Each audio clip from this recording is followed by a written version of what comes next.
First, I rise to my highest height, giving all perfect praise to Allah, giving all honor to all true and divine prophets, Jesus, Muhammad, Buddha, Confucius, and our prophet in these last days of time, Noble Drew Ali. I'd like to extend those honors to all Asiatics and Muslims. Peace. I am Brother Muhammad Faith. Today, I have a demonstration. My demonstration is going to be twofold. It's going to focus on the law. It's going to focus on finance. What I'm going to be going over is what we understand as the Emancipation Proclamation. But not just it by word or by text, but what is it? How can it be used? And is it lawful? Where does it find itself in the Constitution? So, first thing I would like to talk about is, what is money? Because we all talk about that we need to improve our finance and economics, and we use a lot of terms, but what exactly is money according to the law? So now, Brother Jason, can you read Article 1 of the Constitution, Section 8?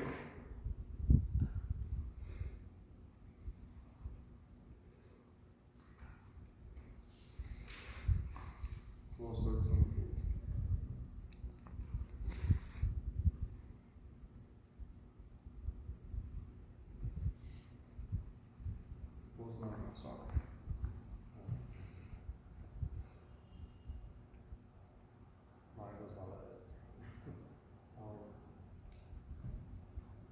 Where's 6 about that? You see it? Make sure that the Constitution. Okay. Article 1, Section 8, Clause 9. To constitute tribunals inferior to the Supreme Court.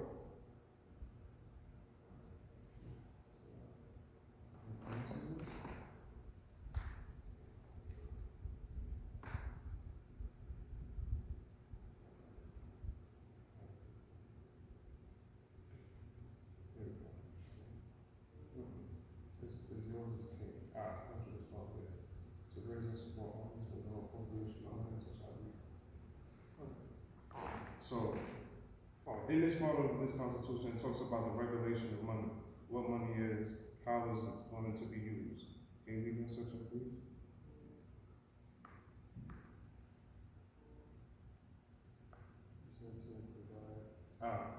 Okay. To raise and support armies, but no appropriation of money to that use shall be for a longer term than 2 years.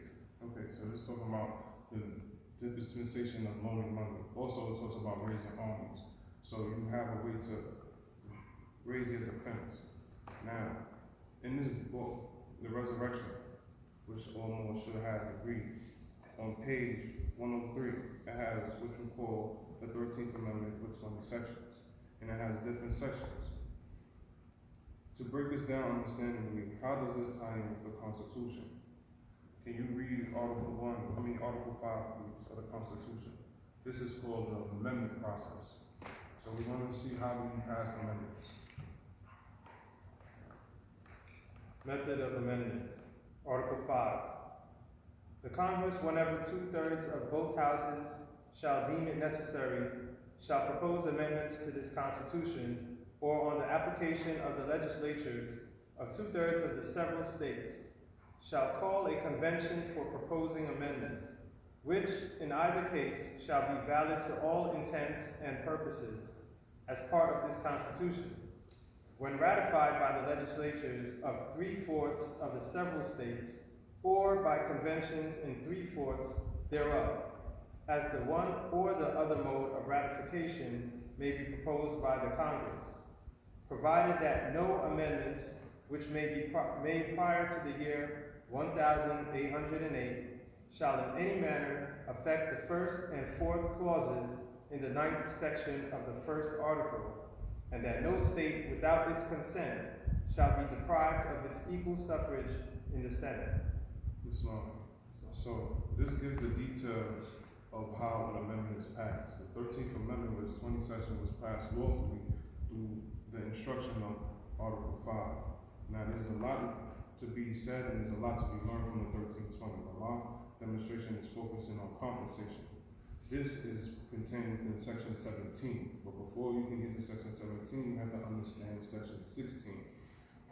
Section 16 states, all conspiracies in any state to interfere with lawful rights in any other state or against the United States shall be suppressed. What this simply means is if there's any act negatively trying to affect you from becoming free, it is unlawful. That's right, Moore. And no state or the people thereof shall withdraw from the union without the consent of 3/4 of all the states. Basically, this is a clause so there can never be another civil war unjustly. It has to go through a certain process. That's right. The process is to maintain peace. You working, Moore. Further goes on, expressed by amendment, proposed and ratified in the manner provided in the Article 5 of the Constitution. As you can see, this amendment is now along with the original organic set of articles of the Constitution. That's right. Truth does not change nor pass away. So it's interlocking with the Constitution and continuing on. So we can have a great law measure that is solidified through the Constitution. This is how you can enforce the Constitution to save the nation. Islam, Moore. So, like I said, we're dealing with compensation. Now, Brother Jeff, can you read on page 29? Jason. Excuse me, Jason, excuse me. Yes, can you just read from here to this point? Give me 1 second. So, in our temple, we teach that there's different proclamations. Now, proclamations are not law unless they have a specific clause. But these proclamations are guides and law documents that show a path of bringing an end to the breakage of the union. This was the main focus, but also how the citizens would be treated after the war and be compensated through the war. Yet it was Abraham Lincoln who called the attention of the nation. What you reading from, Moore? I'm reading from the Nationality and Okay. Naturalization orientation. Yet it was Abraham Lincoln who called the attention of the nation back to the true intentions of the founding fathers, both Asiatic and European. His executive will for the purpose of solving the so-called Negro-Black problem is expressed in the following documents. Initial Emancipation Proclamation of September 22nd, 1862. Annual Address before Congress, December 1st, 1862. Second Emancipation Proclamation of January 1st, 1863. Proclamation of Amnesty and Reconstruction dated December 8, 1863. Proposed resolution to Congress dated February 5th, 1865. Following the assassination of Lincoln, President Andrew Johnson adhered to the policies of his predecessor as indicated in Johnson's Proclamation of Amnesty of May 1865. So, with these proclamations, it's collectively known as the executive will, these were instructions on how to handle these problems. But the main component was the 13th Amendment, because this was the actual federal law that would give these amendments power. So, as I was stating earlier, we're dealing with compensation. So how does this law speak to compensation? Section 17 states, whenever any state wherein voluntary servitude is recognized or allowed shall propose to abolish such servitude. This simply means any state that wanted to end slavery, this pertains to you. And shall apply for pecuniary assistance therein. This meaning assistance financially. The Congress being the legislative branch, That's right, Moore. in its discretion, grant such relief, not extending $100. This is something we're going to have to hold on to through the rest of this demonstration. Because as we stated, you have certain constitutional law, which is the Constitution that deals with money. Money at this time was regulated and backed by gold. So this $100 is backed by gold. Now, we currently use legal tender or fiat money, but this is in relation to its former declaration towards gold. And this is how we're going to come up with the current number in which we are entitled to. Now, but Congress shall not propose such abolishment or relief to any state. Congress may assist free persons of African descent to immigrate and colonize Africa. Now, why are we Moorish Americans? Because we are descendants of Moroccans born in America. Born in America. So we're born in America, making us not only citizens but heirs to the land, which we understood as just so legal. But the coming of the prophet was so important because we were stripped of our nationality, so we were stripped of our political status. We were reinstated through the Moorish Science Temple of America.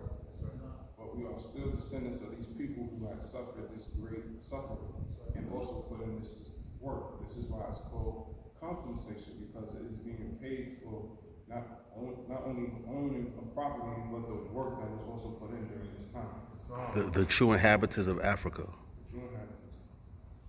So, we dealt with Article 5, and we dealt with the 13th Amendment with its 20 sections, sections 16 and 17. Now, what was the price of gold during the time of the Civil War? When you look at the time of the Civil War, gold was approximately $30.22. Brother Jason, can you pull out your calculator too, please? So, we're going to do a little bit with mathematics. Now, these numbers that I'm going to give, they're whole numbers. We're not going to get very neurotic or pedantic and get exactly to the point, but we're going to give you a mathematical sense of the broadness of what this contains, what actually this number is, and how does it come up mathematically. This is not a number that's just snatched out of the air. So, can you please times $30.22 times 3? $90.66. Now, as you can see, there would still be $9.34 left over. But when, like I said, I'm going to deal with more whole numbers so it can be easier to digest and understand. But you can take the formula and trace it back to the exact number point if you must.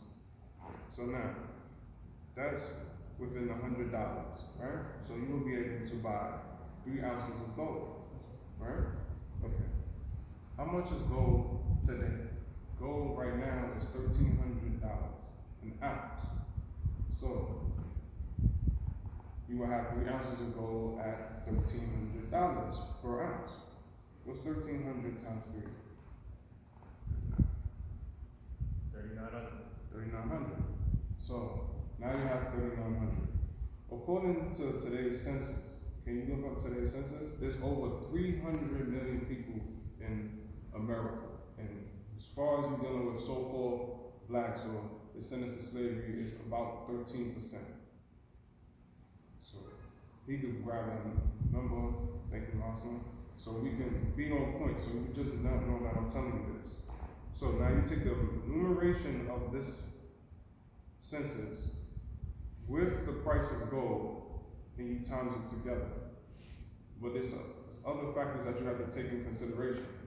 This was supposed to be paid by the year 1900. So after the year 1900, you have compound interest. That's right, Moore. From the time from 1900 to now, 2019, you have 119 years. That's right. So when we do get this sum, we have to also take in consideration compound interest. How many people it says is currently living in the United States of America? In the world, To the U.S. The number we're going to use for this is 300 million. It's a little more than 300 million, but like I said, I'm going to use whole numbers so it could be easy to digest. 327.2 million. 327.2 million. And when you look at the demographics of so-called black people, it is 13, but 70% is white. Now, to understand this, not to get too much into it, you gotta understand that we are the original people of the planet, and all people come from us. And when it's talking about white, it's not just talking about European people. When you look up the federal law that governs race, this is Federal Directive 15. White people deals with the original people Africa, Europe, and what is now known as the Middle East. That's probably more. So, now, we have, out of those 300, 329. Last year was 327, current 320. 329, but we're only gonna use 300,000. See, I'm gonna use a smaller number that's round, so you can have it in your mind throughout the rest of the demonstration. There's actually more than what the Moors break it down. There's more money being compensated, but I'm just giving you the scope.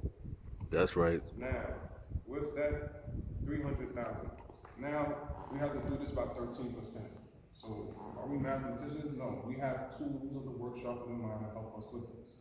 So, can you type in 100? And besides, you want to use a scientific calculator, turn on the iPhone to the side, right? Now, times that by 20%, it should say 20.2. So that's 1/5 of 100. So that's 20 times 20%. Type in 20 and then the percent. You multiply, because you're dealing with the fraction. Yeah, It gives you 20, right? right. Okay. So, when you take 300 million and you times that by 13%, that gives you a number of 39 million, correct? Correct. You Time 25. type in 300 million Right.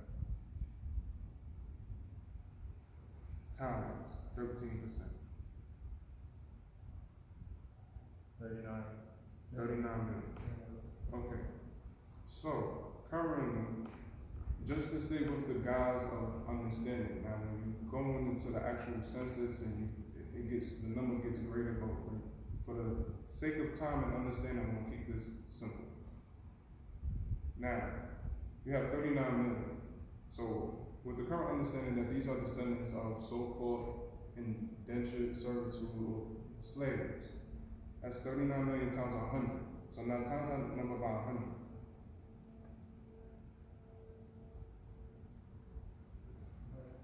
Okay, if you turn it to the side, it will say Okay.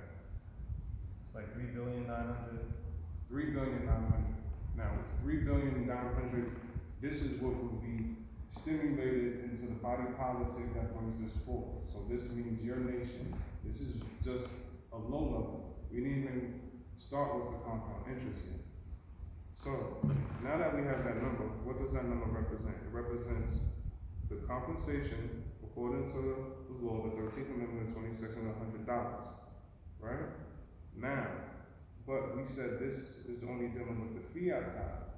This is our current system. When this law was erected, it was gold.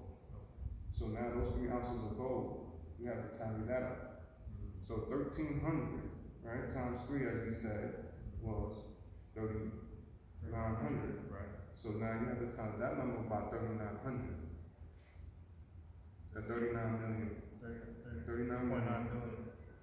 No, 39 million. That's 13% of the 300 million. Okay. Because the black population is 13%. 39 million times 13%. 3,900.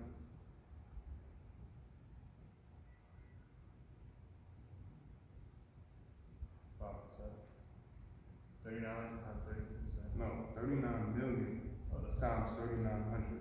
The 39 million, once again, is the 13% of the current population of America dealing with so-called black people.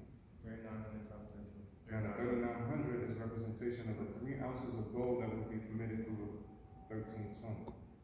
What is that number? 152 billion. 152 billion. Now we're dealing with ballpark numbers, and this is the base of the number.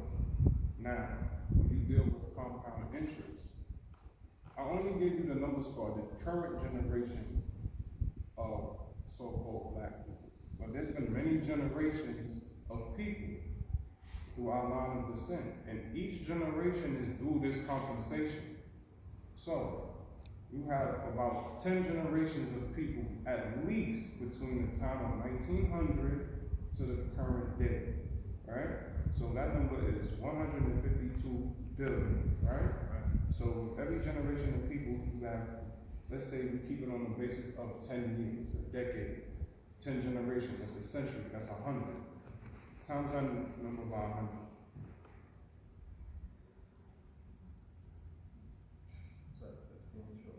15 trillion, 210 billion, right? So, And that's for the European too, because they didn't get theirs. that's what the European too, because they didn't get theirs. Those who also, it compensates both sides. But why does it do this? We talk about the 13th Amendment with the 20 sections. We talk about Article 5, how it's tied in. But you cannot have an amendment that goes against the Constitution. But the Constitution also has something that's called the Bill of Rights, which is attached to the 7 organic articles. That's right. You read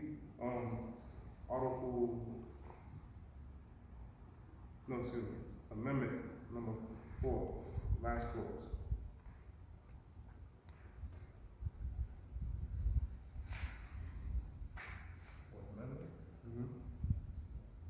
The last sentence. Shall not. And no warrants shall issue but upon probable cause, supported by oath or affirmation, and particularly describing the place to be searched and the persons or things to be seized. So this is dealing with property. So some people have owned property, some people unfortunately lost property. This is the reality of the situation. But dealing with this reality, the law had to compensate, had to alleviate this problem. And compensation was a part of this. Now, as our grand chief always tells us, read this book. This resurrection has some very good notes, knowledge, and references to history. Big brother Jason, can you read page 176? In the resurrection. I'm going to stop you at a point so it's just not jargon. What is an angel? An angel is a thought of Allah manifested in human flesh. And what are angels used for? They carry messages of the four corners of all nations. Okay. 6. Yes, can you read, what's the title? The Message of 1862. 1862. Now when you was reading earlier, then we have in December 1862. Right. Okay. So we didn't just come up with this word for compensation. This is what it is historically known as. Can you read the first sentence? On the first Monday in December 1862, President Lincoln sent his second annual message to Congress. So his second annual message to Congress. Now, when we talk about 1900, Lincoln knew very well that there would be a problem if this compensation was not executed. So, we're going to read a portion of this message. And it states, and if with less money or money more easily paid, we can preserve the benefits of the Union. As I stated earlier, the main portion of the war, ending the war, and was bringing the Union back together. But it had to be done justly. So it states, we can preserve the benefits of the Union by this means. Then we can buy the war alone. Is it not also economical to do it? Let us consider it then. Let us ascertain the sum we have expended in the war since compensated emancipation was proposed last March. So, at this time in 1862, the compensated emancipation proclamation was already proposed from the prior year in March. So, what does this tell you? What we teach here is not something that's just something we found and we made up. No, this is literally the writings and the law of the president who was guiding the Union at this time. Islam? And consider whether if that measure had been properly accepted by even some of the slave states, the same sum would not have done more to close the war than has been otherwise done. If so, the measure would save money and the view would be prudent and economical. And I'm going to continue down. At the same ratio of increase, so it's talking about the increase of the population. As time goes on, more and more people is produced. And if you don't settle a debt, which is enumerated by people, it's going to continuously grow. So even though we consider 10 generations, you have to also consider the enumeration of people. You have a generation that's called the baby boomers, where the number exceedingly was more produced of people, of citizens, people being born at that time than it was ever prior to it. So this is why the number is so important to understand, because it increases so rapidly. Every day there's more and more people being born. So as it talks about, I do not state this inconsiderably. At the same ratio of increase which we have maintained on an average from our first national census in 1790 until 1860, we should, in 1900, have a population of 103,208,415. So that was by the time 1900.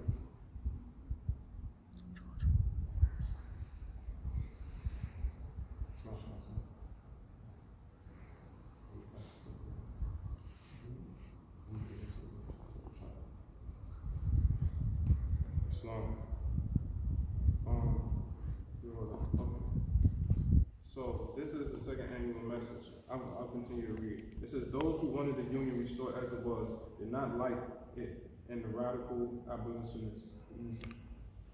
No, I can wait because it's not a portable charger, right? No, it's not. So I gotta wait. I'll wait. The real scope and meaning of the message was evidently not understood by the people at large at the time. It is given small attention by some of Lincoln's early biographers, and yet it now appears one of the most suggestive documents of Lincoln's official life. So this is just giving you the magnitude of how the importance of this message, because it was the guideline to keep away from what happened, having the interest grow so much that it will be a burden to pay off. Now, once we understand, what could you do with that money? What could you do with that money if you just had a portion of it? So if 1%, right? If 1% Could buy you a Gucci belt. you got 1% of 100, right? You have $1, right? So what was the number? No, the grand total number. 15 trillion. 15 trillion, right? So if you have 1% of that, what is that? That's 1 trillion, right? So this is the type of numbers that we are dealing with. You can erect banks, you can erect airports, you can travel the world, find natural resources.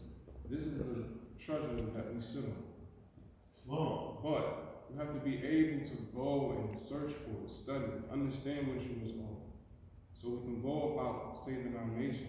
There's a lot of things that get in our way, and a lot of them is financial. But there is not only a law, but there is a body to execute the law for the salvation of our people. We're not just here talking about certain aspects of life, we're talking about all parts of life. Finances is an important part of life. Now, like I said, with that 1% you can do a lot. So imagine as a nation with collective minds. With collective minds, you can have a think tank. You can invest into real estate. With real estate, you can secure generations of wealth. Islam? Because every human needs a place to stay. Everyone. So why do we not work more towards a goal, a definite understanding of finances with being compensated? See, what we mostly gotta understand is this is real. This is not something that we just talk about, but we can't do it all on our own. We have to be able to have like minds come together and push this forward. Because you don't have nations that have that much money. There's not a nation on earth that can compensate that level of debt. It can be paid off across time. It can be given to a trust. And this trust, with its appointed officers, can be the ones that administrate how the beneficiaries are taken care of. So the temple can be compensated, and through its grand body, the members will be able to sustain life financially.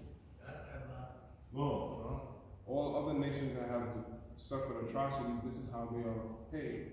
They're not given restitution, they're given compensation. This compensation is through the heads of their government. We have heads of government too. So we have to have it on our minds that not only do we have the law? We have the body in place to execute the law. Only thing is missing is the members.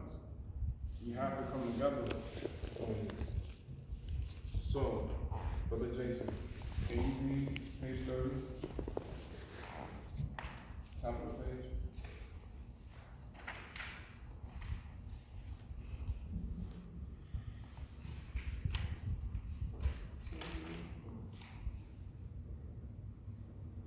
He also established through national headquarters selective service system and program known as the Moorish National Bureau of Vital Statistics, under which all people must register according to his example.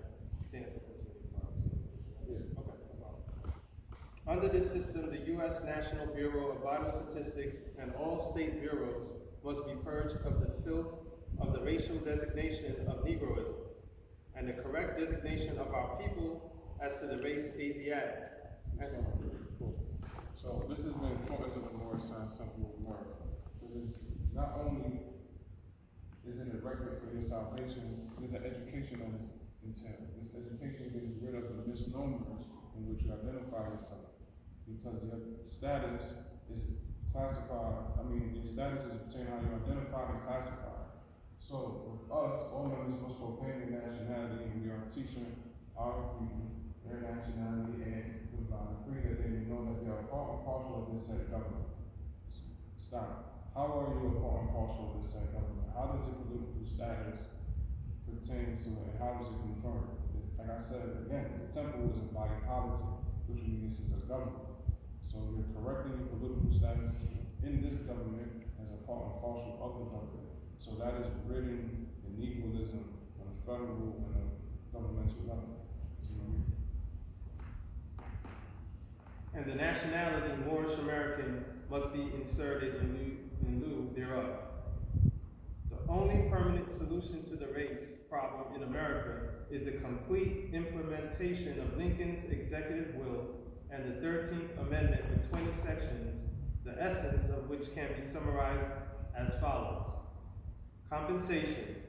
The compensation of the descendants of slaveholders for their confiscated human property, a sum presently totaling over $500 billion, as well as the compensation of the Moors for their service rendered during their decades of servitude. 2. Naturalization. The registration of all Moors into the Moorish National Bureau of Vital Statistics, through which they can return their European names to the European people, legally proclaim their true free national names, race, nationality, and religion, and be officially declared citizens of the United States by the federal government. This one. So, this is what you call salvation. Not only is your political status corrected and